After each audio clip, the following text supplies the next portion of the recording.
Chapter 20. We waited to see if someone was coming down, but the trap door remained closed up there. Brian let out a frightened sigh. "Somebody did it," he whispered, staring up to the platform. "Somebody pushed the switch and sent it back up." "The Phantom!" I cried. I turned to Zeke. "Now what?" Zeke shrugged. "Now we have no choice. If we want to get out of here, we have to find the Phantom."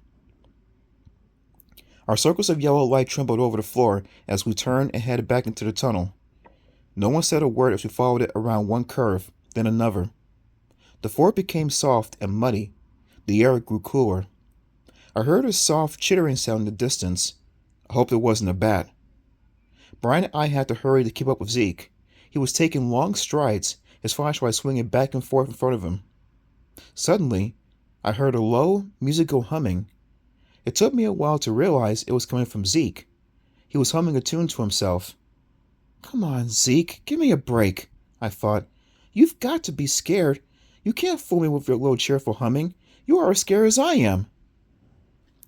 I started to tease him about it, but the tunnel suddenly ended, and we found ourselves at a low doorway.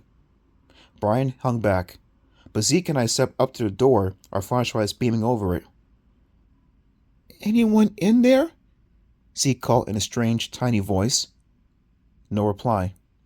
I reached out and pushed the door. It creaked open. Zeke and I raised our flashlights and aimed them inside. A room, all furnished. I saw a folding chair, a beat-up couch with one of the cushions missing, bookshelves along one wall. My flashlight fell over a small table. A bowl and a box of cornflakes stood on the table. I swept the light around and saw a small unmade bed against the far wall.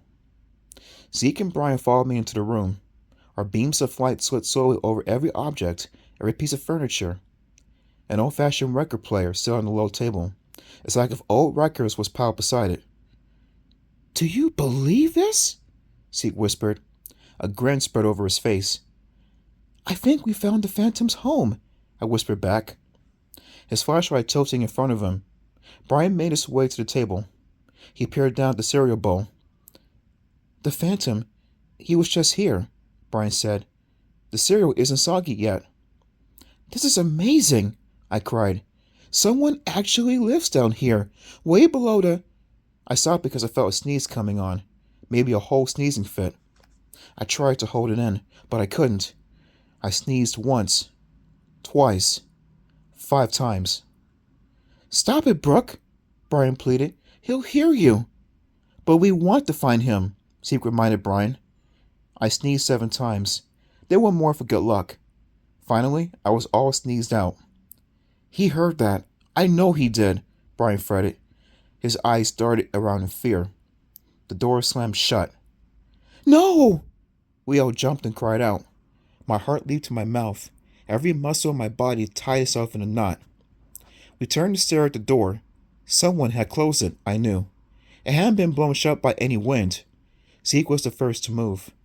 Lowering his flashlight, he hurtled to the door. He grabbed the knob and pushed hard. The door didn't budge. Zeke lowered his shoulder against the door. Twisting the knob, he pushed again. Still no success.